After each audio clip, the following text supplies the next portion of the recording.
Rinasce l'ADC?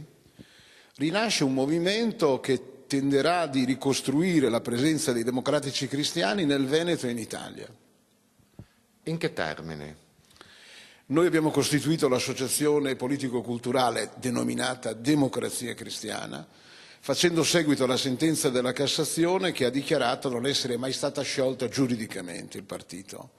Ora si tratta di mettere insieme il variegato mondo della galassia democristiana che è scoppiata 20 anni fa. Così Ettore Bonalberti, che insieme ad altri 50 soci ambisce a rilanciare il partito che per decenni ha retto le sorti del paese. Un partito inclusivo, pronto ad accogliere esponenti di PDL e PD, forze, ad avviso dell'esponente veneziano, destinate ad implodere. Non vogliamo escludere nessuno, certo non vogliamo nemmeno fare l'appello ai carrieristi ad ogni costo.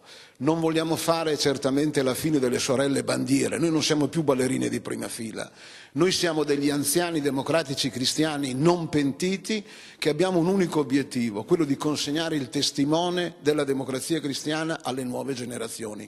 Servono nuovi attori protagonisti, noi vogliamo trasferire a loro la nostra esperienza e la migliore tradizione della democrazia cristiana. L'obiettivo è chiaro. Il nostro riferimento sarà il Partito Popolare Europeo, ma nel quale non vogliamo entrare mediati dagli onorevoli Galan o da Chisso o dalla signora Sartori. Vogliamo entrare in quel movimento che è parte della nostra storia, dei nostri padri fondatori, da democratici cristiani.